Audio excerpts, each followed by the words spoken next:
remercie, Monsieur Sow. Salam alaikum. Monsieur le directeur de cabinet Issa John, Madame la directrice de la stratégie et de la réglementation, Monsieur le conseiller technique du ministre de l'Énergie, du Pétrole et des Mines,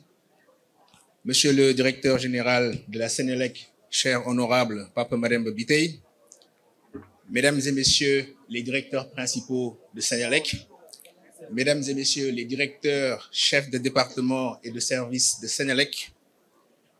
Monsieur le secrétaire général du syndicat des cadres de la Sénélec, Monsieur le secrétaire général du syndicat des travailleurs Sutelec et coordonnateur de la convergence des syndicats, cher Monsieur Haïdara, Mesdames et Messieurs les responsables et membres des syndicats ici présents, Mesdames et Messieurs les retraités de la Sénélec, dont je salue Monsieur Daniel Sarr, qui m'a accueilli au ministère du Pétrole et des Énergies en 2011,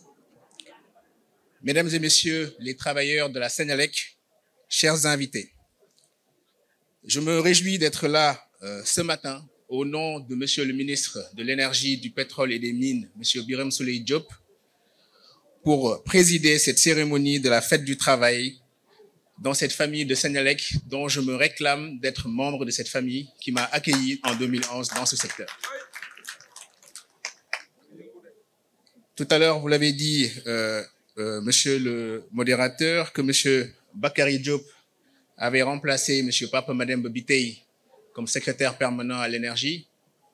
mais moi-même, j'ai remplacé Monsieur Bakary Diop comme secrétaire permanent à l'énergie. Et c'est Monsieur Bakary Diop qui était la première personne avec qui j'ai travaillé en 2011 à la Sénélec, avec Papa Mademba Bitèye et tous les autres. Donc c'est vraiment ma famille. Et je salue aussi les anciens du secrétariat permanent à l'énergie, que sont Papa Senimbo, Madame Ndiaye, et toutes les personnes avec lesquelles nous travaillons depuis plusieurs années et qui contribuent au développement du secteur énergétique au Sénégal, parce que Sénélec est le poumon du secteur de l'énergie dans ce pays.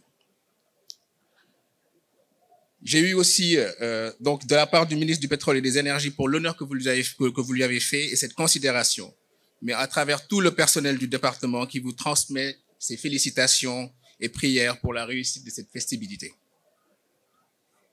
Ce partenariat, depuis l'avènement du pacte de stabilité et d'émergence économique et sociale, demeure une viatique de convergence en vue de prendre en charge les problèmes qui nous concernent et lesquels nous avons toujours joué un grand rôle. Parce que les syndicats constituent un partenaire privilégié dans un contexte de production de pétrole et de gaz dans notre pays. Ce thème que vous avez fait aujourd'hui, qui est la politique du secteur pour une souveraineté énergétique à l'ère du gaz et du pétrole, au-delà de son actualité, nous interpelle tous. En effet, si la souveraineté est un sujet crucial, elle demeure juste la capacité d'un pays à prendre les décisions autonomes concernant ses choix de politique publique.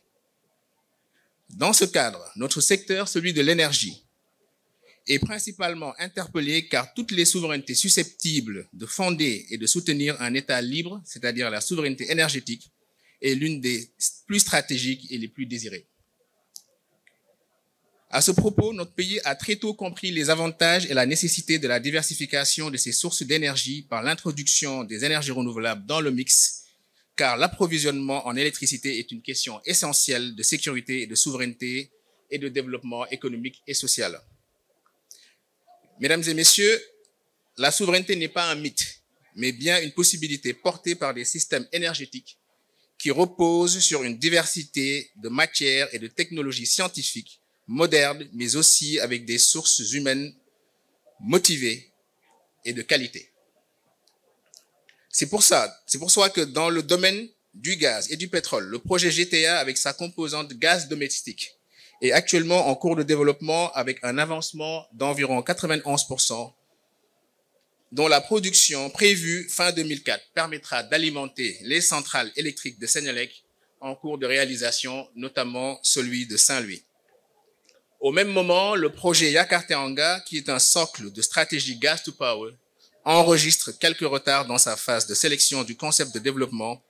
mais malgré ces retards, le ministère en charge des hydrocarbures s'évertue à faire avancer le projet dans les meilleures conditions et un délai optimisé suivant les négociations avec les investisseurs, car Senelec en sera le principal agrégateur. Aussi, le projet de Sangomar a été relancé afin de diversifier les sources de gaz. Comme l'a dit monsieur le consultant Bakary Diop tout à l'heure, sur Sangomar, nous avons du pétrole, mais aussi du gaz qui pourrait être utilisé pour la stratégie Gas to Power et qui repose également sur la mise en place d'un gazoduc qui devrait approvisionner les centrales de Senelec.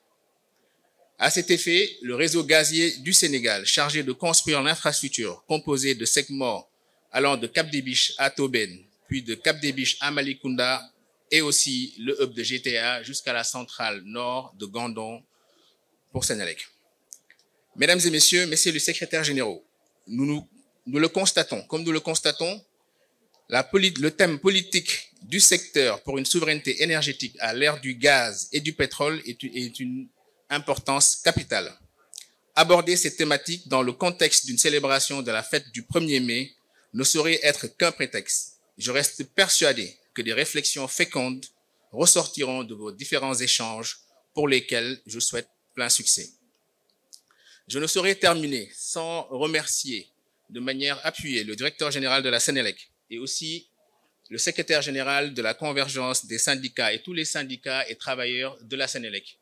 pour ce partenariat avec le ministère du Pétrole et des Énergies. Comme vous l'avez dit tout à l'heure, nous ne sommes plus dans une ère de revendication, mais nous sommes dans une ère de partenariat et de discussion. Et les syndicats sont membres permanents et membres à part entière de toutes les réflexions, en tout cas que nous mènerons au niveau du ministère du Pétrole et des Énergies, pour notamment la filialisation de Senelec, qui est une étape très importante pour l'avenir de ce pays. C'est sur ces mots que je souhaite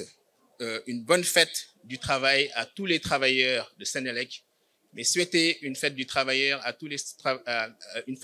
bonne fête du travail à tous les travailleurs de Senelec, c'est souhaiter une bonne fête du travail à tous les travailleurs du secteur de l'énergie de manière générale, parce que comme je l'ai dit tout à l'heure, Senelec est le poumon du secteur de l'énergie au Sénégal. Je vous remercie pour votre aimable attention.